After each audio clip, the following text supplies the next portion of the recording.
नमस्कार मित्रांनो, मी उद्धव ढवळे. मित्रांनो, आजचं लेक्चर सुरू करण्यापूर्वी मी तुम्हाला सांगेल की आपली जी डिपार्टमेंटल PSI मुख्य परीक्षा बॅच आहे ते बॅच पूर्णपणे 300 गुणांचा अभ्यासक्रम कव्हर करणार आहे. ऑलरेडी आपली 75 ते 80% बॅच शिकून झालेले आहे. रेकॉर्डेड लेक्चर आहे, तुम्हाला परत परत पाहता येतात, वर्षभर पाहू शकता. शिवाय तुम्हाला कोणत्याही प्रकारची लिमिट नाही, मर्यादा नाही. आणि हे लेक्चरमध्ये तुम्हाला संपूर्ण पॉलिटी असणार आहे, संपूर्ण कायदा अभ्यासक्रम असणार आहे. शिवाय तुम्हाला जो 30 गुणांसाठी तुमच्यासाठी टर्निंग पॉईंट ठरणारा जो काय आहे फॉरेन्सिक सायन्स आणि मेडिसिन हा अभ्यासक्रम डॉक्टर सचिन चौगुले सर, जे की BHMS आहेत, सोबतच ते PSI पदावर सुद्धा कार्यरत आहेत. त्यांना गेले 10 वर्षांचा अनुभव आहे. तुम्ही पाहतच असतील आपल्या चॅनलवर किंवा डिपार्टमेंटल PSI चॅनलवर. ते नेहमी प्रश्न टाकत असतात सरावासाठी आणि त्यांच्या प्रश्नपत्रिका सुद्धा उत्तम असतात. ते सर तुम्हाला पूर्णपणे कंटेंट देतील, नोट्स देतील आणि तुमचा फॉरेन्सिक सायन्स अँड मेडिसिनचा अभ्यासक्रम सुद्धा कव्हर करतील. या संपूर्ण बॅचची फी आपली जरी 3499 असली तरी जे कोणी 50 मुलं आता सुरुवातीला ॲडमिशन घेतील त्यांना 20% ऑफर कोड सुद्धा तिथं उपलब्ध राहील. म्हणजे तुम्हाला ते 2700-2800 रुपयेमध्येच 300 गुणांची संपूर्ण बॅच उपलब्ध होणार आहे. त्याचबरोबर तुम्हाला @PSI गुरु टेलिग्राम चॅनलवर सुद्धा सर्वांसाठी नियमित प्रश्न मिळणार आहेत. ते सुद्धा टेलिग्रामला तुम्ही जॉईन व्हा. ॲप्लिकेशन इन्स्टॉल करा. ॲप्लिकेशनवर काही फ्री लेक्चर सुद्धा तुम्हाला आहे की जिथं तुम्हाला कोणत्याही प्रकारची फी भरायची नाही आहे. सोबतच तुम्हाला ते फ्री लेक्चर पाहत असताना जर आवडलेच तर तुम्ही बॅच जॉईन करण्यासाठी तुम्हाला ऑप्शन आहे. आणि तुम्हाला सोबत मटेरियल सुद्धा उपलब्ध होतं. स्टडी मटेरियल फोल्डरला फ्री ऑफ कॉस्ट सुद्धा मटेरियल उपलब्ध आहे. आपले क्लासचे मॅन्युअल उपलब्ध आहे जे तुम्हाला नोट्स काढण्यासाठी उपयोगी ठरणारे आहेत.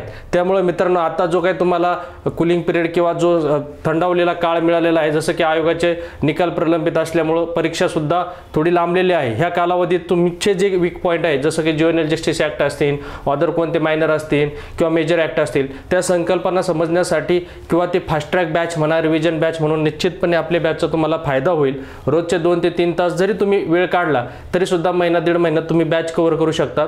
आपण सर्व अभ्यासक्रम व्यवस्थित समजावून सांगितलेला आहे. पिक्चरल प्रेझेंटेशनने प्रत्येक कलमाच्या ट्रिक देण्याचा प्रयत्न केलेला आहे त्या ठिकाणी. त्याच्यामुळे तुम्हाला पाठांतरचा तुमचा जो लोड आहे तो पूर्णपणे कमी आहे. म्हणजे तुम्हाला पाठांतर करायचंच नाही आहे. तुम्हाला तुमचे वीक पॉईंट सुधारण्यासाठी हीच खरी संधी आहे. आणि फॉरेन्सिक सायन्स आणि मेडिसिनसाठी डॉक्टर सचिन चौगुले सरांनी आपल्याकडे त्यांचा वेळ देणार आहेत, मौल्यवान मार्गदर्शन करणार आहे. त्याच्यामुळे निश्चितपणे तुम्ही सर्वांनी फायदा घ्या, मित्रापर्यंत पोहोचा आणि तुमची परीक्षेचा रिझल्ट लागेपर्यंत म्हणा किंवा तुमच्या परीक्षेच्या आधी निश्चितपणे सर्व तुम्हाला बॅच उपलब्ध असणार आहे. तोपर्यंत तुम्ही मागची जे 75 ते 80% जी बॅच उपलब्ध झालेली आहे ते रेकॉर्डेड व्हिडिओ तुम्ही वारंवार पाहू शकता. As a revision mode, as a fast track batch म्हणून तुम्हाला त्याचा फायदा होणार आहे. तर चला मित्रांनो, आता आपण लेक्चरची सुरुवात करूयात. मित्रांनो, आज आपण समजून घेणार आहोत राज्य पोलीस तक्रार प्राधिकरण, ज्याला आपण स्टेट पोलीस कंप्लेंट अथॉरिटी म्हणतो. आता या प्राधिकरणाची तरतूद कोणत्या कायद्यात करण्यात आली आहे, का करण्यात आली आहे आणि त्यांचं काम का आहे, त्यांचे कार्य अधिकार का आहे, त्यांची गरज का भासली, ह्या साऱ्या गोष्टी आज आपण आपल्या लेक्चरमध्ये पाहणार आहोत. मित्रांनो, आपण द महाराष्ट्र पोलीस ॲक्ट 1951 अभ्यास केला असेल, त्यालाच आपण मुंबई पोलीस अधिनियम 1951 सुद्धा म्हणतो. मुंबई पोलीस अधिनियम, महाराष्ट्र पोलीस अधिनियम 1951 मध्ये एकूण 8 प्रकरण आहेत. एकूण किती प्रकरण आहेत? 8. त्यातलं एक प्रकरण 2A जे काही ऍड केलं आहे महाराष्ट्र सरकारकडून, जसं की 1 फेब्रुवारी 2014 पासून ते अंमलात आलं असेल. आणि त्या 2A चा विस्तार आहे 22B to 22T. आता 22B to 22T हे यामध्ये बऱ्याच काही गोष्टी आपल्याला पाहायला भेटतात. जसं की 22B मध्ये राज्य सुरक्षा आयोग, राज्य सुरक्षा आयोगाचा अध्यक्ष गृहमंत्री असतील. राज्याच्या सुरक्षेच्या अनुषंगाने किंवा पोलीस दलाच्या कार्यक्षमतेच्या अनुषंगाने खूप साऱ्या गोष्टींसाठी त्या ठिकाणी काम केलं जातं, त्याबाबत विचार विनिमय केलं जातं. त्यामध्ये काही मान्यवर असतात, तज्ज्ञ लोक असतात, अशासकीय सदस्य असतात, काही शासकीय सदस्य असतात. जसं की राज्य सुरक्षा आयोग पाहिला. नंतर 22CDE पासून आपल्याला इस्टॅब्लिशमेंट बोर्ड पाहायला भेटतात. जसं की आस्थापना मंडळ, IPS लोकांची बदलीसाठी कोणतं इस्टॅब्लिशमेंट बोर्ड असेल, कोणाच्या अध्यक्षतेखाली असेल, किंवा महाराष्ट्र लोकसेवा आयोगातून जे झालेले क्लास 1 अधिकारी असतात जसं की DYSP वगैरे, यांच्या बदलीसाठी, त्यांच्यावर कारवाई करण्यासाठी ज्या काही गोष्टी असतात त्यांच्यासाठी कोण सक्षम प्राधिकारी असू शकतात किंवा त्यांच्यासाठी कोणकोणते इस्टॅब्लिशमेंट बोर्ड असू शकतात. आयुक्तालय क्षेत्रातला 22I असेल, परिक्षेत्रातला 22G असेल, ह्या साऱ्या गोष्टी ह्या प्रकरणामध्ये आहे, जसं की प्रकरण 2A. आता महाराष्ट्र पोलीस अधिनियमात आपल्याला जास्त घुसायचं नाही, पण ते सुद्धा जेव्हा तुम्हाला वेळ भेटेल एक पोलीस दलातील कर्मचारी म्हणून निश्चितपणे ते प्रकरण 2A पाहून घ्या महाराष्ट्र पोलीस ऍक्ट मधलं, जरी तुम्हाला अभ्यासक्रमात नसलं तरी, कारण त्यात खूप साऱ्या गोष्टी शिकायला भेटतात. की जसं की एका PSI ची पदावधी एका पोलीस स्टेशनला किती असतो, एका जिल्ह्यात किती वर्ष असतो, एका आयुक्तालयात किती वर्ष असतो, तसंच पोलीस शिपायाचा एका पोलीस स्टेशनला किती कालावधी असतो, ते सारा त्यांचा कालावधी वगैरे तुम्हाला 22N मध्ये वगैरे पाहायला भेटेल. त्यांच्या बदलीची अधिकार कुणाला असतात, बदली किती टक्के केली जाते, त्या खूप म्हणजे एक नॉलेजचा भाग असल्यासारखं एक प्रकरण 2A आहे, ते तुम्ही निश्चितपणे बघा.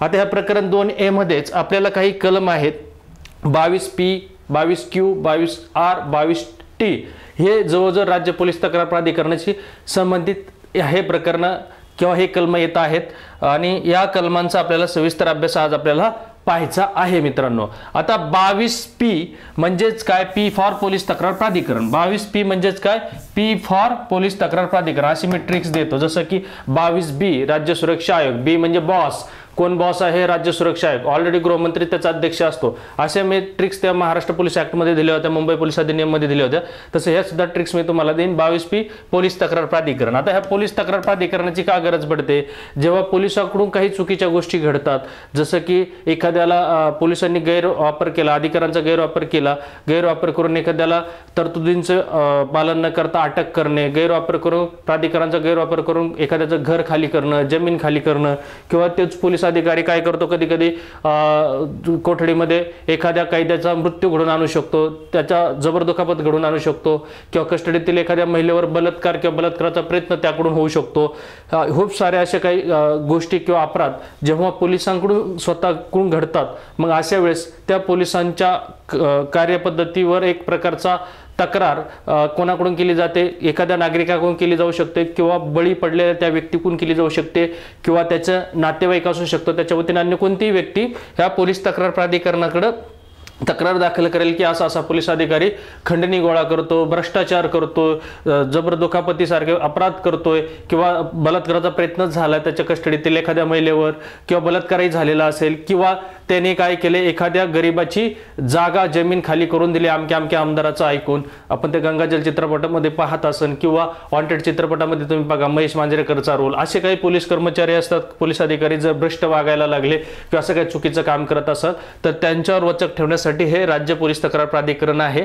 आणि मग हे राज्य पोलीस तक्रार प्राधिकरण स्वतःहून सुद्धा दखल घेऊ शकतो, किंवा त्या बळी पडलेल्या व्यक्तीच्या अर्जावरून सुद्धा दखल घेऊ शकतो, किंवा त्या बळी पडलेल्या नातेवाईकाच्या कुटुंबातील व्यक्तीच्या अर्जावरून सुद्धा दखल घेईन. कधी कधी मानवी हक्क आयोग, मग ते राष्ट्रीय असेल, राज्य मानवी हक्क आयोग असेल, ते सुद्धा राज्य पोलीस तक्रार प्राधिकरणाकडे तक्रार करतील. आणि मग राज्य पोलीस तक्रार प्राधिकरण कधी कधी पोलिसांकडून सुद्धा, पोलीस सुद्धा एखाद्या पोलीस अधिकाऱ्याच्या बाबतीत तशी रिपोर्ट करू शकतात. आणि मग हे राज्य पोलीस तक्रार प्राधिकरण एक दिवाणी न्यायालयासारखा त्यांना अधिकार प्राप्त असतो. दिवाणी न्यायालयाचे जे अधिकार त्यांना चौकशी दरम्यान वापरता येईल ते वापरतात. जसं की एखाद्यांना साक्षीदाराला हजर होण्यासाठी समन्स पाठवणे, एखादा आवश्यक असणारा दस्तऐवज मागवणे, मग तो न्यायालयाच्या कामकाजातला दस्तऐवज असू शकतो, किंवा इतर अन्य लोकसेवकाकडे एखाद्या ऑफिशियल दस्तऐवज असू शकतो, तो दस्तऐवज चौकशीसाठी महत्त्वाचा आहे, तो मागवू शकतो. साक्षीदारांना समन्स पाठवून बोलावू शकतात. सोबत एखाद्याला शपथपत्रावर आधारित पुरावा द्यायला भाग पाडू शकतात, किंवा ते आयोगपत्र काढून एखाद्या ठिकाणचा साक्षीदारांची साक्ष घेऊ शकतात, समजा जे हॉस्पिटलला असू शकतात, किंवा एखादा डॉक्युमेंट्स मागू शकतात. हे सारं करत असताना जर त्यांच्या आदेशाचं उल्लंघन झालं, म्हणजे समन्स पाठवणे हजर झाला नाही, तर आपल्याला IPCचं प्रकरण 10 माहिती सगळ्यांना, की लोकसेवकाच्या आदेशाचा अवमान केला तर 172 ते 190 पर्यंतचे कलम आहेत. जर 172 नुसार जसं आपण पाहतो, लोकसेवकांनी समन्स पाठवलं म्हणून फरारी झाला, 173 लोकसेवकांनी समन्स पाठवलं म्हणून प्रतिकार केला, तर तिथं लोकसेवकाच्या बाबतीत 1 महिना होता, परंतु न्यायालयाच्या बाबतीत 6 महिने शिक्षा होती. तसं यांना न्यायालय मानलं गेलेलं आहे, दिवाणी न्यायालय मानलं गेलेलं आहे. यांनी समन्स पाठवून हजर नाही झाला तर 172 नुसार कारवाई होईल, 174 नुसार कारवाई होईल, समन्सला प्रतिबंध करत असेल तर 173 नुसार कारवाई होईल, गैरहजर राहत असेल तर 174 नुसार कारवाई होईल IPC. एखादा दस्तऐवज हजर करायला लावला असेल, सादर करायला लावला असेल, मग तो गव्हर्नमेंटचा अधिकारी असो किंवा निमशासकीय कोणताही अधिकारी असू शकतो, तर त्या अधिकाऱ्याला कलम 175 नुसार कारवाई होईल. किंवा एखाद्या व्यक्तीला माहिती असेल त्या पोलीस अधिकाऱ्याकडून काय अपराध झालाय काय नाही, त्या अपराधाबाबत तो माहिती देण्याचा टाळत असेल तर IPC 176 नुसार कारवाई होईल. तुम्हाला माहिती 6 महिने हजार दंड आहे. आणि तेच माहिती जर तो देत असेल पण खोटी देत असेल तर मग मात्र इथं 2 वर्षापर्यंत, कारण अपराधाबद्दलची माहिती दिलेली असेल आणि खोटी दिलेली असेल तर 2 वर्ष व किंवा द्रव्यदंड किंवा दोन्ही शिक्षा होती. तर 177 नुसार कारवाई होईल. आणि यांनी शपथेवर आधारित पुरावा द्यायला सांगितलं असेल पण शपथ घेण्यास नकार दिला असेल तर IPC 178 नुसार कारवाई होईल. IPC 178 नाही पडला शपथेचा पाठ. 179 जर त्यांनी काही प्रश्न विचारले असेल तर उत्तर देण्यास नकार दिला, किंवा 180 सुद्धा समजा यांच्या निवेदनावर सही करायला सांगितलं असेल आणि ते निवेदनावर सही नसेल केली तर 180 नुसार सुद्धा 3 महिने किंवा 500 किंवा दोन्ही अशी शिक्षा होते. म्हणजे मी का सांगितले ते IPCचे 10च्या 10 कलम 9 कलम 172 ते 180, कारण 172 ते 180 हे लोकसेवकाच्या बाबतीत लागू आहेत आणि हे स्वतः लोकसेवक आहेत. परंतु तिथं 2 प्रकारच्या शिक्षा आपल्याला पाहायला भेटायचं की न्यायालयाच्या बाबतीत असेल तर शिक्षा जास्त होते आणि इतर लोकसेवकाच्या बाबतीत शिक्षा कमी होते. पण यांना दिवाणी न्यायालय मानलं गेलेलं आहे जेव्हा ते ह्या बाबतीत चौकशी करत असतील. कोणत्या बाबतीत? जेव्हा त्यांना एखाद्या पोलीस अधिकाऱ्याच्या विरुद्ध, पोलीस कर्मचाऱ्याच्या विरुद्ध तक्रार प्राप्त झालेली आहे की असा पोलीस कर्मचारी भ्रष्ट वागतोय, खंडणी गोळा करतोय, लोकांच्या जमिनी हडप करतोय, लोकांच्या जागा खाली करतोय, मारहाणीच्या केसेस होत आहेत, म्हणजे जबरदस्तीसारख्या कस्टडीतल्या कैद्यांना मारहाण करतोय, बलात्काराचे प्रयत्न झालेत, अशा अनेक काही तक्रार किंवा कायद्या अधिकारांचा दुरुपयोग करतोय किंवा कायद्याच्या अनुषंगाने तरतुदीचं उल्लंघन करून अटक करतोय, म्हणजे चुकीची अटक करतोय, असे सारे काही वेगवेगळे तक्रारी जेव्हा यांच्याकडे येतात मग ती स्वतःहून दखल घेऊ शकतात. सुमोटोचा अधिकार यांना आहे पण ह्या तक्रारी मानवी हक्क आयोगाकडून येऊ शकतात, नागरिकांकडून येऊ शकतात, बळी पडलेल्या व्यक्तींकडून येऊ शकतात. मग त्या तक्रारीच्या अनुषंगाने ते डायरेक्ट ऍक्शन घेणार का? तर नाही, डायरेक्ट ऍक्शन घेणार नाही. मग त्यांना काय आवश्यक आहे?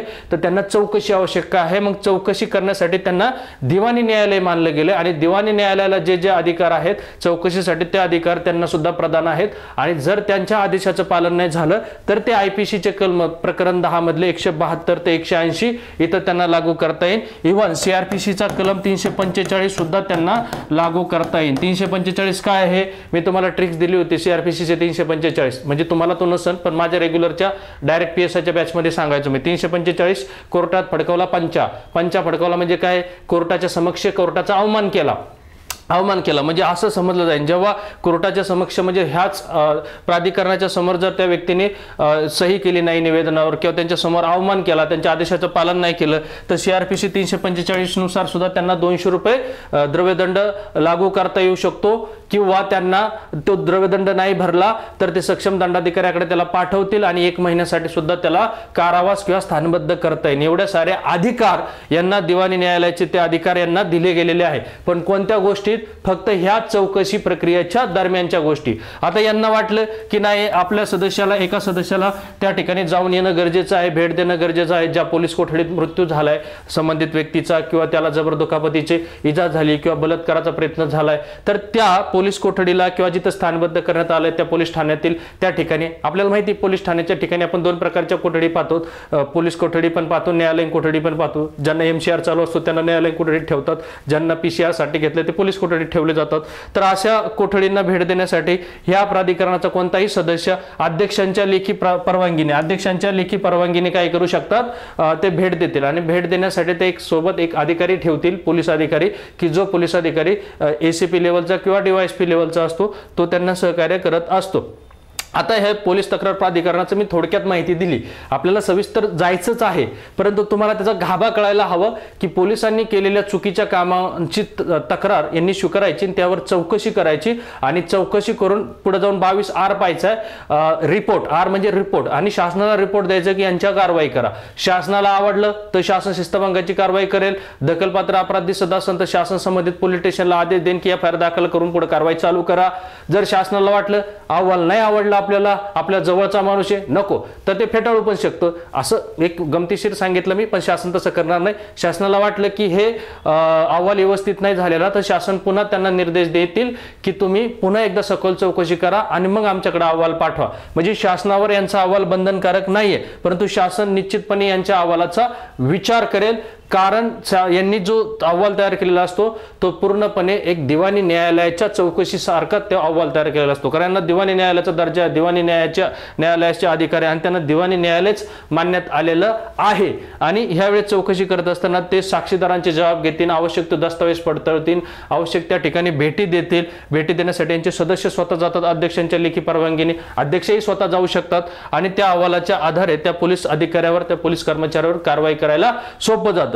परंतु जर त्या पोलीस अधिकाऱ्यावर, त्या पोलीस कर्मचाऱ्यावर चुकीची एफआयआर आली असेल, चुकीची तक्रार आली असेल, चुकीची तक्रार आल्यानंतर ती सिद्ध जर झाली की चुकीची तक्रार आहे, तर मात्र 22T म्हणजे खोटी 22T खोटी असेल आणि ते जर 7 वर्षाच्या आतला अपराध असेल तर 2 वर्षापर्यंत शिक्षा किंवा द्रव्यदंड किंवा दोन्ही, जसं की IPC 211 मोकार गुत्तवला बाकरा, त्याचप्रमाणे शिक्षेचं स्वरूप आहे 22T मध्ये। आणि 7 वर्षाच्या पुढील अपराधाची खोटी तक्रार असेल, जसं की मृत्यूदंडाचा किंवा बलात्काराचा जर आरोप केला गेलेला असेल तर आजन्मही कारावास आहे, किंवा 7 वर्षाच्या पुढील कोणताही, जसं की जबरदस्तीचा वगैरे आरोप केला असेल, यांनी स्वतःला भितडा धडका मारून घेतल्या त्या कैद्याने आणि सांगितलं की मला यांनी मारलं पोलीस अधिकाऱ्यांनी, आणि जेव्हा CCTV चेक केल्यानंतर लक्षात आलं हे भितडा कपाळ आदळू घेत होता आणि तशी व्हिडिओ फुटेज समोर आल्या, मग मात्र 7 वर्षाच्या पुढील अपराधाचे खोटे दोष आरोप करत होता कोणावर, पोलीस अधिकाऱ्यावर। म्हणून मग त्याच्यावर 22T नुसार त्याला सुद्धा 7 वर्षापर्यंत कारावासाची शिक्षा देता येते।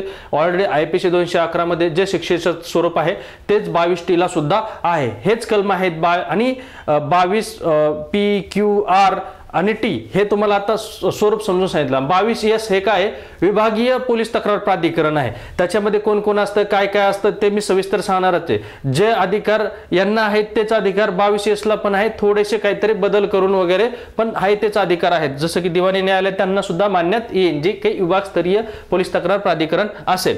आता आपण जाऊया सविस्तर मध्ये। आता ह्या राज्य पोलीस तक्रार प्राधिकरण, स्टेट पोलीस कंप्लेंट अथॉरिटी मध्ये किती लोक असतात, एक साधारणपणे 5 लोक आपण पाहू शकतो। इथं तुम्हाला 4च दिसते, एक सदस्य सचिव पण असतात, सदस्य सचिवांना पकडून 5 लोक आपण समजून घेऊ। आता हे राज्य पोलीस तक्रार प्राधिकरण स्थापन करणे हे राज्य सरकारवर बंधनकारक आहे। का बंधनकारक आहे तर तिथं आपल्याला भारतीय आपलं महाराष्ट्र पोलीस ऍक्ट 1951 मध्ये 22P मध्ये तरतूद करण्यात आलेली आहे की बंधनकारक आहे, त्यांनी ते स्थापन केलंच पाहिजे। आधी 15 जुलै 2013 ला काही स्थापन केलं होतं, पण ते शासन निर्णयानुसार केलं होतं आणि मग जेव्हा हे 1 फेब्रुवारी 2014 नुसार जेव्हा प्रकरण 2A ऍड केला आणि प्रकरण 2A मध्ये हा 22 PQRST हे जेव्हा ऍड झाले तेव्हा हा शासन निर्णयानुसार स्थापन झालेले पोलीस तक्रार प्राधिकरण थांबले गेले। परंतु त्यांनी केलेली कार्यवाही वैध असेल, कायदेशीर असेल किंवा प्रलंबित प्रकरण ह्या नवीन पोलीस तक्रार प्राधिकरणाकडे देण्यात आले आणि हे नवीन पोलीस तक्रार प्राधिकरण जसे कंटिन्यू चौकशा झाल्या त्यालाच कंटिन्यू करतील, म्हणजे त्या आधीच्या सुद्धा चौकशा कायदेशीरच असतील आणि हे पुढे कंडक्ट करतील, लक्षात घ्या। फक्त हे शासन निर्णयाने आधी 15 जुलै 2013 ला एक पोलीस तक्रार प्राधिकरण स्थापन केले, परंतु यांना जेव्हा वैधानिक दर्जाच म्हणता येईल कारण कायद्याने त्यांना दर्जा दिला गेलेला आहे 22P नुसार। वैधानिक दर्जा आपण पाहू शकतो की 1 फेब्रुवारी 2014 पासून जे काही प्रकरण 2A ऍड झालं तिथून म्हणजे काय अध्यादेश काढला असेल तर त्या अध्यादेशानुसार यांच्याकडे ते प्रकरण असतील आणि हे त्याची चौकशी करतील। आता ह्यामध्ये कोण लोक असणार आहे तर मित्रांनो, जसं आपण पाहतो मानवी हक्क आयोग, केंद्रीय मानवी हक्क आयोग, राज्य मानवी हक्क आयोग, त्यांचं तिथं कसं उच्च न्यायालयातील, सर्वोच्च न्यायालयातील माजी न्यायमूर्तींना जशी संधी दिली जाते इथं सुद्धा तसंच आहे। इथं आपल्या उच्च न्यायालयाचे माजी न्यायमूर्ती असतील, लक्षात घ्या, उच्च न्यायालयातील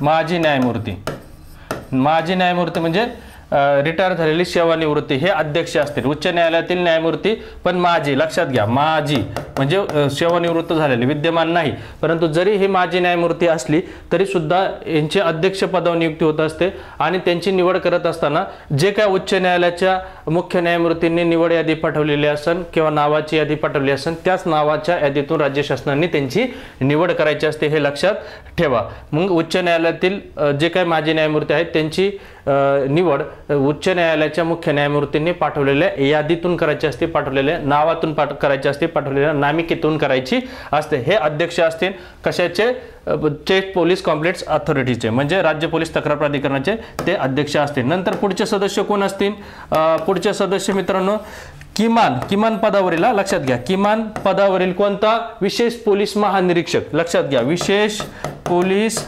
महानिरीक्षक, विशेष पोलीस महानिरीक्षक दर्जाचं, ते पण सेवानिवृत्त असतील, ते पण सेवानिवृत्त असतील, रिटायर्ड असतील. लक्षात घ्या का बाबा, त्यांना तो अनुभव पाहिजे. म्हणजे असं नाही की त्यांच्या वरिष्ठ पण चालेल, म्हणजे पोलीस महानिरीक्षकही चालते, परंतु किमान विशेष पोलीस महानिरीक्षक दर्जाचा रिटायर व्यक्ती त्या ठिकाणी सदस्य म्हणून पदावर असेल. हे अध्यक्ष असतील. कोण? हे आता जे न्यायमूर्ती सांगितले ते अध्यक्ष असतील. लक्षात घ्या हे अध्यक्ष असतील. आणि आता आपण खालचे काय पाहतोय? सदस्य पाहतोय. खालचे काय पाहतोय? सदस्य पाहतोय. आता आपण सदस्य पाहतोय. ओके. नंतर पुढचे सदस्य कोण? की आपण या ठिकाणी पाहू शकतो एक राज्य शासनाचा सचिव पदाचा अनुभव असणारा, राज्य शासनाच्या सचिव पदाचा अनुभव असणारा, राज्य शासनाचा म्हणजे ते पण रिटायर्डच असतील. राज्य शासनाचा सचिव पदाचा अनुभव, ते पण रिटायर्ड असतील. लक्षात घ्या ते पण रिटायर्ड असतील. झाले 3 लोक. आता चौथा व्यक्ती कोण असेल? तर समाजातील मान्यवर व्यक्ती, समाजातील मान्यवर व्यक्ती. लक्षात घ्या समाजातील मान्यवर म्हणजे प्रतिष्ठित व्यक्ती, जसं की अण्णा हजारे साहेब असतील, पोपटराव पवार साहेब असतील, ज्यांचं समाजात काम चांगलं आहे, कसले ते राजकीय प्लॅटफॉर्मवर जात नाही, कशाशी संबंध येत नाही आणि त्यांच्यावर कसले गुन्हे नाही, नैतिकतेचे अपराध समजा हुंडा वगैरे, किंवा ते एकदम घटनेला संविधानाला मानणारे आहेत आणि शिवाय तज्ज्ञ आहेत, एक्सपर्ट आहेत, सामाजिक क्षेत्रात त्यांचं चांगलं काम आहे. ह्या साऱ्या गोष्टींची पात्रता शासन निश्चित करत असतं आणि त्यातून एखाद्या व्यक्तीला, समाजातील मान्यवर व्यक्तीला त्या ठिकाणी याच्यावर घेऊ शकतं, ह्या अथॉरिटीमध्ये घेऊ शकतं. आता 5वा व्यक्ती मी का म्हटलं, हे 4 व्यक्ती ऑलरेडी कोण असतात? अथॉरिटीमध्ये असतात. एक अध्यक्ष आणि 3 सदस्य. ते 3 सदस्य कोण? किमान विशेष पोलीस महानिरीक्षक दर्जाचा रिटायर पोलीस अधिकारी, राज्य शासनाचा सचिव लेवलचा रिटायर अधिकारी आणि समाजातील एक मान्यवर व्यक्ती आणि सोबत एक अध्यक्ष, आपले जे उच्च न्यायालयातील माजी न्यायमूर्ती असतात की ज्यांच्या नावाची शिफारस एका यादीतून झालेली असते उच्च न्यायालयाच्या मुख्य न्यायमूर्तीकडून. आणि यांचं कामकाज सांभाळण्यासाठी सदस्य सचिव कोण असतात? कामकाज सांभाळण्यासाठी सदस्य सचिव असतात. लक्षात घ्या 5वा व्यक्ती, पण त्याला सदस्य सचिव म्हणूयात. सदस्य सचिव कोण असतात? ॲडिशनल डीजी लेवलची व्यक्ती. लक्षात घ्या ॲडिशनल डीजीपी लेवलची व्यक्ती, किमान ॲडिशनल डीजीपी लेवलची व्यक्ती म्हणजे अतिरिक्त पोलीस महासंचालक लेवलची किमान पदाचा, किमान त्या पदावर असावा, किमान अतिरिक्त पोलीस महासंचालक पदावरील व्यक्ती म्हणजे ॲडिशनल डीजीपी लेवलची व्यक्ती जे विद्यमान असतील की जे सदस्य सचिव म्हणून कामकाज त्या ठिकाणी पाहतील. लक्षात ठेवा. आणि हे 4 जे लोक आहेत, हे 4 लोक अथॉरिटीचे कोण? 3 सदस्य, एक अध्यक्ष असतील. आणि यांच्या आधी जे काही पोलीस तक्रार प्राधिकरण शासनाने 15 जुलै 2013च्या शासन निर्णयान्वये स्थापन केली होते, तर ते आता असल्याचे बंद होईल. परंतु त्यांनी केलेली कार्यवाही कायदेशीर असेल आणि त्यांनी त्यांच्याकडे प्रलंबित असणारे प्रकरण यांच्याकडे पाठवले जातील. कोणाकडे? हे जे विद्यमान असतील त्यांच्याकडे. आणि यांना हे जे काय स्थापन करणं हे बंधनकारक आहे राज्य सरकारवर. लक्षात घ्या. आणि यांनी काय करायचं आता? यांचं कार्य आता आपल्याला कुठं पाहिजे? क्यू मध्ये. पी म्हणजे पोलीस तक्रार प्राधिकरण, ते राज्याचं. आता क्यू म्हणजे कार्य, क्यू म्हणजे कार्य आपल्याला पाहिजे. आता कार्यामध्ये काय आहे मी तुम्हाला आधी सांगितलं. या ठिकाणी कार्य जे कोणते आहेत की तक्रार आलेले असतात, त्या तक्रारीचं काय करायचं असतं? चौकशी करायची असते. आणि मग ही तक्रार कोणाकडून प्राप्त होते? तर ही तक्रार सुमोटो म्हणजे स्वतः सुद्धा स्वीकारू शकतात किंवा बळी पडलेली व्यक्ती किंवा पीडित व्यक्ती ती सुद्धा तक्रार देऊ शकते. पीडित व्यक्ती किंवा तिचे नातेवाईक, कुटुंब किंवा तिच्या वतीने अन्य व्यक्ती. लक्षात घ्या तिच्या वतीने अन्य व्यक्ती किंवा स्वतः कमिशन, ह्युमन राईट्स कमिशन, मानवी हक्क आयोग सुद्धा सांगू शकतं. मानवी हक्क आयोग मग ते राज्याचं असन नाही तर केंद्राचं असन किंवा पोलिसांकडून सुद्धा अशी चौकशी येऊ शकते, पोलिसांकडून सुद्धा अशी तक्रार येऊ शकते. मग हे काय करणार? जे काय आहे आपले राज्य पोलीस तक्रार प्राधिकरण, तर ते मिळालेल्या तक्रारीच्या अनुषंगाने मग आता तक्रार कशा संबंधित असते की कस्टडीतील ताब्यातील कैद्याला, व्यक्तीला, आरोपीला जबरदुखापत IPC 320 म्हणजे जबरदुखापतीसारखे प्रकरणं असतील, बलात्काराचा प्रयत्न असेल, बलात्कार झालेला असेल किंवा बेकायदेशीर अटक असेल, तरतुदीचे उल्लंघन करून केलेली अटक असेल, खंडणीखोर असेल, हप्ते गोळा करते, त्यासोबत भ्रष्टाचाराचे गुन्हे दाखल आहे, भ्रष्टाचाराचे केसेस आहेत, भ्रष्टाचाराच्या तक्रारी आहेत, सोबत त्यांनी काही गोरगरिबांच्या जमिनीवरचा कब्जा असेल, घर सोडण्यास भाग पाडला असेल. आपण पाहतो गंगाजल चित्रपट पाहिला असेल तुम्ही प्रियंका चोप्राचा, त्याच्यामधले जे सर्कल इन्स्पेक्टर असतात, स्थानिक आमदार त्यांचा वापर करत असतात म्हणजे काही जमीन खाली करण्यासाठी, काही घरं खाली करण्यासाठी. तर असं जेव्हा पोलीस अधिकारी काम करत असेल तर त्यावेळेस त्या पोलीस अधिकाऱ्याच्या अगेन्स्ट तक्रार कोणाकडे येते? त्या पीडित व्यक्तीकडून येईन, त्याच्या वतीने अन्य कोणता किंवा मानवी हक्क आहे तर पोलीस तक्रार प्राधिकरणाकडे येईन. मग पोलीस तक्रार प्राधिकरण काय करतील? अशा व्यक्तीला किंवा कोणत्याही व्यक्तीला हजर होण्यासाठी फरमावतील किंवा तसा दस्तावेज आवश्यक असेल तर ते मागवून घेतील किंवा स्वतःचा सदस्यसुद्धा म्हणजे अध्यक्ष लेखी परवानगीने स्वतःचा सदस्यसुद्धा त्या ठिकाणी पाठवू शकतात चौकशीसाठी किंवा तिथं भेट देण्यासाठी. त्या ज्या पोलीस कस्टडीमध्ये ज्या पोलीस ठाण्याच्या कोठडीमध्ये त्या कैद्याचा मृत्यू झाला असेल, कैदी नाही म्हणता येणार आपल्याला, आरोपी म्हणावं लागेल, त्या आरोपीचा मृत्यू झाला असेल किंवा त्या व्यक्तीला ताब्यात घेतला असेल, त्याचा मृत्यू झाला असेल, त्याला जबरदुखापत झाली असेल, बलात्कार झाला असेल, असे जे काही विविध 8 प्रकारचे आपण आरोप या ठिकाणी पाहतो, त्या आरोपापैकी कोणताही आरोप असेल तर त्या ठिकाणी जाऊन ते भेट देतील, त्याची चौकशी करतील. आता आपण सविस्तर समजून घेणारच आहोत की यामध्ये काय काय सांगितलं. तक्रारीची चौकशी, कोणत्या तक्रारी ज्या मी आता तुम्हाला सांगितल्यात की ज्या 8 प्रकारच्या तक्रारी सांगितल्या होत्या त्या तक्रारीची चौकशी करतील आणि माहिती पुरवण्यासाठी फरमावतील. म्हणजे कुणाकडे माहिती, समजा त्या ठिकाणच्या संबंधित जे अधिकारी आहेत त्यांना ते दिवाणी न्यायालयाचा अधिकार असतो यांना, मग ते दिवाणी न्यायालयाप्रमाणे त्यांना माहिती पुरवण्यासाठी फरमावतील, अहवाल मागवतील आणि तो त्यांनी द्यायचा असतो. नाही दिला तर IPC 175 सादर नाही केलं दप्तर, असं तुम्ही लक्षात घ्या. कलम 175 सादर नाही केलं दप्तर तर मग तिथं शिक्षा 6 महिने किंवा 1000. नंतर काय सांगितलं पोटकलम 2, अशासकीय सदस्यांचे वेतन मानधन भत्ते. अशासकीय सदस्यांचे वेतन मानधन भत्ते सरकार ठरवेल, त्यांच्या अटी शर्ती हे सगळं सरकार ठरवेल, पद पात्रता वगैरे सरकार ठरवेल. पदावधी 3 वर्षाचा असतो, लक्षात घ्या. पदावधी यांचा 3 वर्षाचा असतो. ह्या राज्य पोलीस तक्रार प्राधिकरणाच्या सदस्यांचा 3 वर्षाचा पदावधी असेल. चौकशी करतेवेळी CPC 1908 चे अधिकार, म्हणजे CPC 1908 चे अधिकार म्हणजे दिवाणी न्यायालयाच्या अधिकाऱ्यांना प्राप्त असतात. सिव्हिल प्रोसिजर कोड, दिवाणी प्रक्रिया संहिता 1908 जे काय आहे त्या दिवाणी प्रक्रिया संहितेचे अधिकार कुणाला असतात तर ह्या राज्य पोलीस तक्रार प्राधिकरणाला असतात. जसं की साक्षीदारांना बोलवणं, समन्स पाठवणे, पाहिजे तो दस्तावेज मागवणं, मग ते न्यायालयाकडचा असो किंवा अदर कोणत्याही शासकीय दप्तरातला असो तो दस्तावेज मागवणे, हे अधिकार कुणाला आहे? चौकशी करतेवेळी दिवाणी न्यायालयाचे अधिकार ह्या राज्य पोलीस तक्रार प्राधिकरणाला आहे. IPC 176-77 नुसार माहिती देणे बंधनकारक. समजा एखाद्या व्यक्तीकडे माहिती आहे तो माहिती देत नसेल तर IPC 176 नुसार त्याच्यावर गुन्हा दाखल होईल. IPC 176 माहिती की मी सुरुवातीला तुम्हाला सांगितलं होतं 172 ते 180 हे कलम तुम्हाला पाठच करायचे कारण इथं ते वापरणार आहेत दिवाणी न्यायालयाला. 176 मध्ये काय सांगितलंय की माहिती आहे त्याच्याकडे पण देत नाही, तर मग इथं अपराधाची माहिती असेल तर 6 महिने किंवा 1000 किंवा दोन्ही.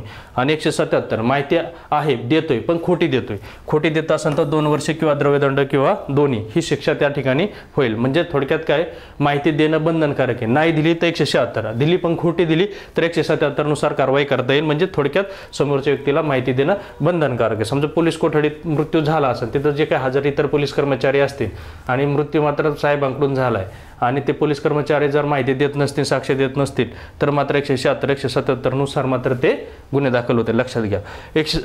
दिवाणी न्यायालयाचा दर्जा दिलेला आहे यांना. म्हणजे दिवाणी न्यायालयाचा दर्जा जसं मी तुम्हाला सांगितलं सिव्हिल प्रोसिजर कोड 1908 चे अधिकार आहेत. म्हणजे दिवाणी न्यायालयाचा दर्जा यांना दिवाणी न्यायालय मान्यता येईल. कोणत्या वेळी? चौकशीच्या वेळी. चौकशी करत असताना दिवाणी न्यायालयाला जे अधिकार आहेत ते अधिकार त्यांना आहेत. जसं की IPC 175 सादर करा दप्तर.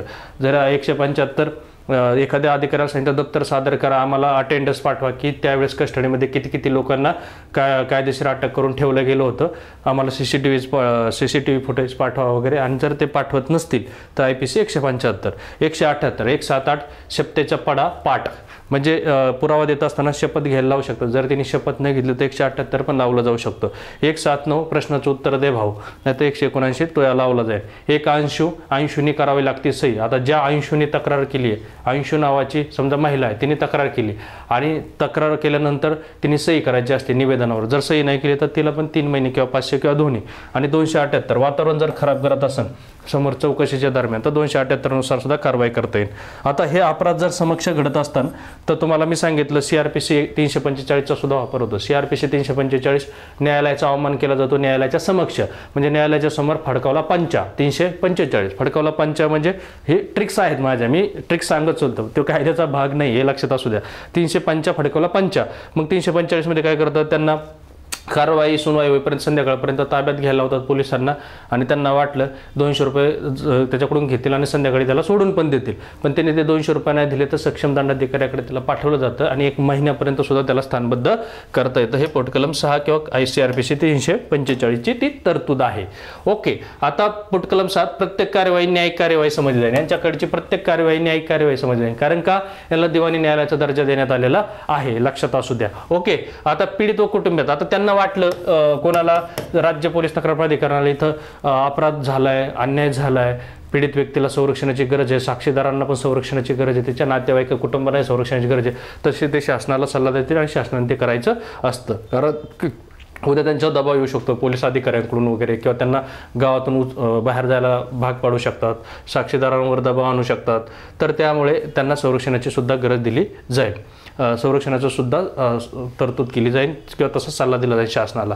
अध्यक्षाच्या लेखी परवानगीने सदस्य पोलीस अध्यक्षाच्या लेखी परवानगीने त्यांच्यातले जे सदस्य, इतर 3 सदस्य, त्यांचा कोणताही सदस्य त्या पोलीस कोठडी जिथं त्या पीडित व्यक्तीच्या बाबतीत अपराध घडलेला आहे किंवा पोलीस अधिकाऱ्यांनी त्याला मारलंय, छळ केलाय किंवा बलात्काराचा प्रयत्न झाला आहे किंवा अदर कोणतीही बाब झालेली असेल तर तिथं त्या पोलीस कोठडीला, पोलीस ठाण्याला जिथं स्थानबद्ध केलं त्या ठिकाणाला भेटी देतील. सोबत एक पोलीस अधिकारी असेल जो DYSP आणि SCP लेवलचा असतो. चौकशी करण्यासाठी अहवाल मागवण्याचा अधिकार. आता हे चौकशी चालू असताना त्यांना जो अहवाल लागतो तो अहवाल कोणत्या अधिकाऱ्याकडून मागवतात, आणि नाही मागवला तर मग IPC 175 सादर नाही केलं दप्तर, तर असा अहवाल मागवता येईल. तो अहवाल दिवाणी न्यायालयाप्रमाणे त्यांना अधिकार आहेत. हे सारे 10 पोट कलमात आपण यांचे अधिकार 22 आता लक्षात कसं ठेवायचं, क्यू मध्ये काय आहे, के किंवा क म्हणजे कार्य असंही लक्षात ठेवू शकतो. क्यू कार्य, पी म्हणजे पोलीस तक्रार प्राधिकरण, आर म्हणजे रिपोर्ट. मी नेहमी त्यानुसार ट्रिक्स बनवण्याचा प्रयत्न करतो, जेणेकरून तुम्ही 2दा-3दा स्वतःच्या मनात बोलले तरी तुम्हाला तेच आठवलं पाहिजे. क्यू म्हणजे कार्य, आर म्हणजे रिपोर्ट, एस पी म्हणजे पोलीस तक्रार प्राधिकरण, एस म्हणजे विभागीय, आणि टी म्हणजे खोटी. हे मी प्रत्येक कलम लक्षात ठेवण्यासाठी वेगवेगळ्या फंडे राबून तुम्हाला ट्रिक्स देण्याचा प्रयत्न करतो. पण तुम्ही तुमच्या पद्धतीने किंवा मी सांगितल्या पद्धतीने केलं तरी ते तुम्ही कधीच विसरणार नाही. आता आपल्याला पुढे पाहिजे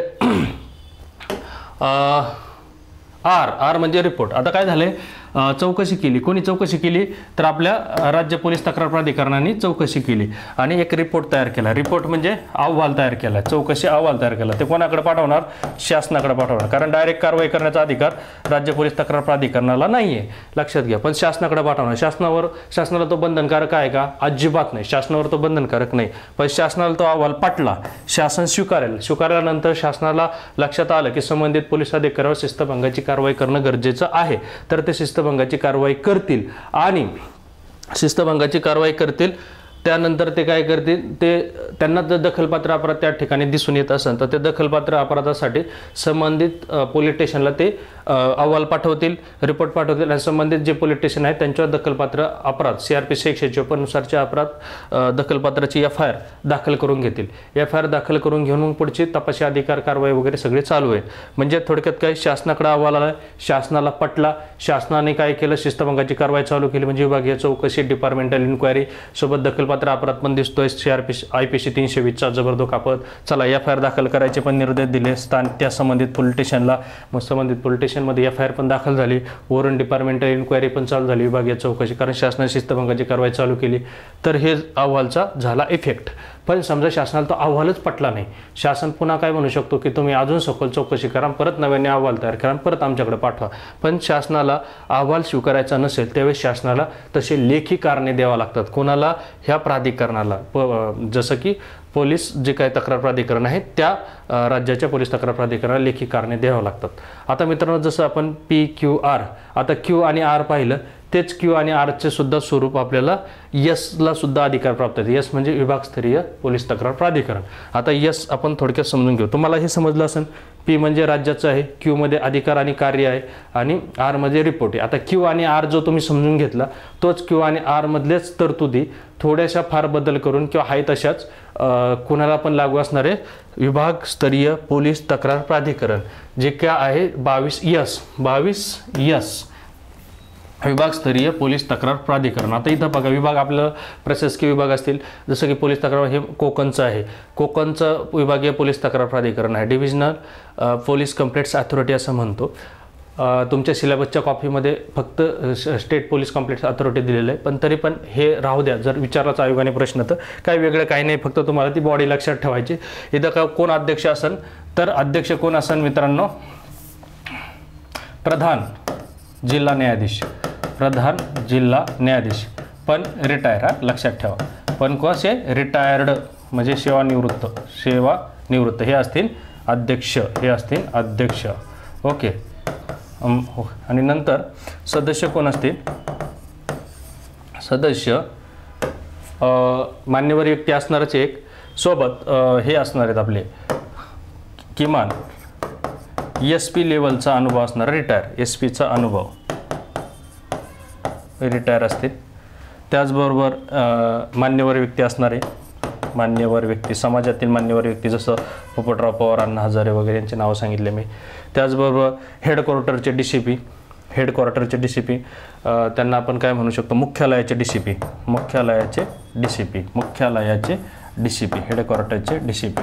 आणि सदस्य सचिव कोण असणार आहेत लक्षात घ्या, सदस्य सचिव आपले DYSP लेवलचे, किमान DYSP लेवलची व्यक्ती, सदस्य सचिव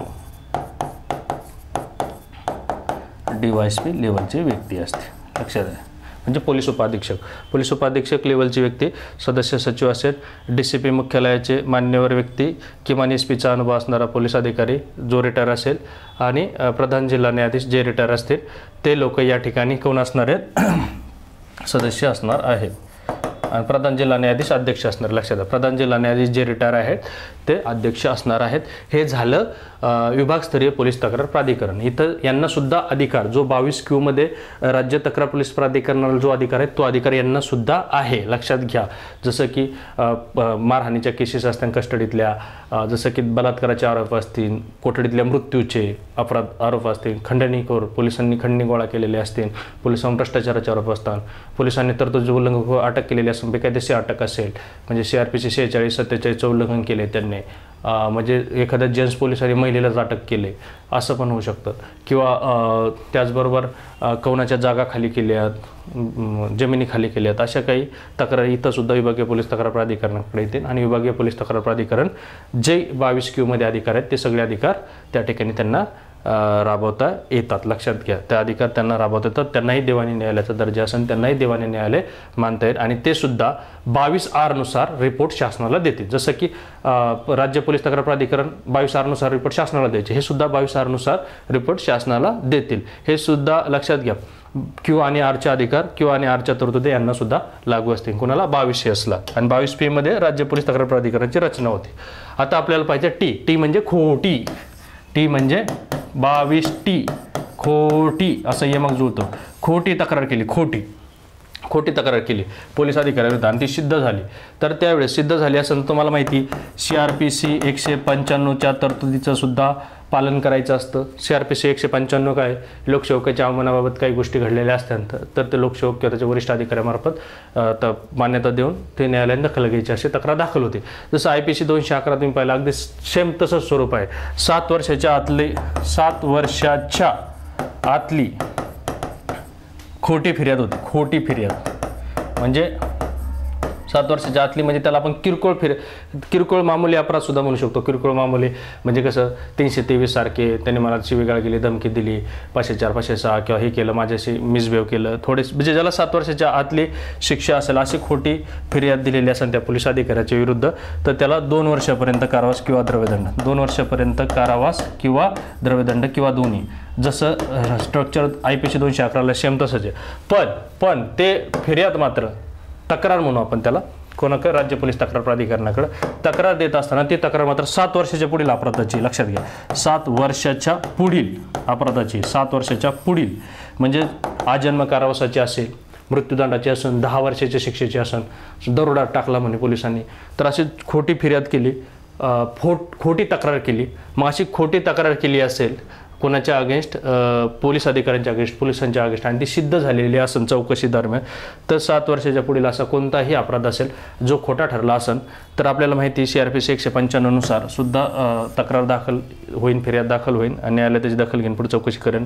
IPC 211 नुसार पण कारवाई होतेच, पण इथं सुद्धा 22T नुसार 7 वर्षाच्या पुढील असेल तर 7 वर्षापर्यंत कारावास असेल व द्रव्यदंड असेल, लक्षात द्या. 7 वर्षापर्यंत कारावास व द्रव्यदंड. ह्या चौकशीच्या दरम्यान जे काही नुकसान झालं असेल त्या पोलीस अधिकाऱ्याचं, पोलीस कर्मचाऱ्याचं, मग त्याचा चौकशी दरम्यान होणारा खर्च असेल, त्याला मानसिक त्रास असेल तर त्याची नुकसान भरपाई सुद्धा त्या व्यक्तीला द्यायला भाग पडेल. लक्षात घ्या, त्या व्यक्तीने नुकसान भरपाई द्यायची त्या पोलीस अधिकाऱ्याची, कारण त्या व्यक्तीने पोलीस अधिकाऱ्यावर खोटे आरोप केलेले होते, खोटी तक्रार केली होती. ही 22Tची गरज होती. अन्यथा कोणत्याही पोलीस अधिकारी प्रामाणिकपणे काम करत असताना त्याच्यावर कोणीही कसेही आरोप करू शकतात, त्याला आधार नाही, काय नाही, आणि मग त्यांना काम करायला मुश्किल होऊ शकतं प्रामाणिक पोलीस अधिकाऱ्यांना. त्यामुळे 22Tची तरतूद केलेली आहे. हां, ठीक आहे, तुमच्यावर जर पोलीस अधिकाऱ्यांनी अन्याय केला, अत्याचार केला, तर तुम्ही 22P वाल्याकडे जाऊ शकता, 22S वाल्याकडे जाऊ शकता, तक्रार करू शकता. मग ते 22P आणि 22S वाले म्हणजे तक्रार प्राधिकरण 22Qचा अधिकार वापरून दिवाणी न्यायालयाप्रमाणे चौकशी करतील. 22R नुसार अहवाल पाठवते शासनाकडे. शासनाला योग्य वाटलं, अयोग्य वाटलं तर शासन त्या पद्धतीने शिस्तभंगाची कारवाई करेल, डिपार्टमेंटल इन्क्वायरी करेल, दखलपत्र अपराध असेल तर FIR दाखल करायला लावेल संबंधित पोलीस स्टेशनला. पण हे सारं चौकशी करत असताना पण राज्य तक्रार प्राधिकरणाच्या लक्षात आलं किंवा विभागीय पोलीस तक्रार प्राधिकरणाच्या लक्षात आलं, अरे हे तर खोटं आहे. पोलीस आणि काही चौकशी दरम्यान काही पुरावे सादर केले की यांनी स्वतःच बितडाला डोकं आदळून डोकं फोडून घेतले आणि सांगतो मला पोलीस अधिकाऱ्यांनी मारले. तर मग मात्र तो अपराध 7 वर्षाच्या आतील आहे का 7 वर्षाच्या पुढील आहे यानुसार शिक्षेचं स्वरूप आहे. 7 वर्षाच्या पुढील असेल तर 7 वर्षापर्यंत कारावास, आणि 7 वर्षाच्या आतील असेल तर 2 वर्षापर्यंत कारावास किंवा द्रवदंड किंवा दोन्ही. पण ती फिर्याद मात्र सद्भावनेने दाखल केलेली असेल तर नुकसान भरपाई किंवा शिक्षा त्याला होणार नाही. सद्भावनेने म्हणजे काय, त्या कस्टडीत आहे, त्याला अंधारातच येऊन कोणतरी मारून गेलं, आणि अंधारात येऊन कोण मारून गेलं, दुसरे त्याचे दुश्मन येऊन मारून गेले, आणि त्याला वाटलं पोलिसांच्या ताब्यात तुम्हाला पोलिसांनीच मारलं, आणि नंतर लक्षात आलं की त्याला मारायला त्या कस्टडीत बाहेरूनच लोक आले होते, त्याला माहीतच नव्हतं ते पोलीस होते का बाहेरचे लोक होते, पण त्यांनी पोलिसांच्या अगेन्स्ट तक्रार केली होती. तर ज्यावेळेस सद्भावनेची व्याख्या IPC 52 मध्ये आहे. काळजी, प्रामाणिकपणा ह्या सगळ्या गोष्टीचा विचार करून दिलेले काळजी केलेली कृती त्याला सद्भावनेने कृती म्हणतो. तर त्यांनी सद्भावनेने दिलेली तक्रार असणार आणि ती पुढे खोटी ठरत असेल तर तो शिक्षेस पात्र असणार नाही, नुकसान भरपाईस पात्र असणार नाही. परंतु त्यांनी जाणून बुजून द्वेषबुद्धीने त्या पोलीस अधिकाऱ्याला नुकसान पोहोचवण्याच्या हेतूने जर खोटी तक्रार केलेली असेल आणि ती सिद्ध झालेली असेल तर त्याला ही शिक्षा पण होईल आणि नुकसान भरपाई पण द्यावी लागेल, आणि पोलीस अधिकाऱ्याला CRPCच्या 195 नुसारच्या सुद्धा तरतुदी लागू होतात, आणि IPC 211 प्रमाणे त्याच्या शिक्षेचं तरतूद आहे. अशा प्रकारे मित्रांनो आपण सविस्तर समजून घेतलेला आहे राज्य पोलीस तक्रार प्राधिकरण, स्टेट पोलीस कंप्लेंट अथॉरिटी आणि विभागस्तरीय पोलीस तक्रार प्राधिकरण. विभागस्तरीय पोलीस तक्रार प्राधिकरण, राज्य पोलीस तक्रार प्राधिकरणमध्ये काही फरक नाही आहे, फक्त त्यांच्या बॉडीमध्ये फरक आहे. बॉडीमध्ये विभागस्तरीयमध्ये म्हणलं थोडंसं माजी जिल्हा प्रधान न्यायाधीश येतील, आणि स्टेटला कोण येतील, स्टेट लेवलचे येतील, म्हणजे उच्च न्यायालयाचे माजी न्यायमूर्ती येते. अधिकार कार्य सगळे सारखे आहे. शासनाला हे सुद्धा रिपोर्ट R नुसारच पाठवतील कोणते विभागस्तरीयवाले, आणि कुठेही जर खोटी तक्रार आढळून आली तर 22T नुसार त्या ठिकाणी कार्यवाही होणार आहे. अशा प्रकारे आजचं लेक्चर इथं संपलं. धन्यवाद.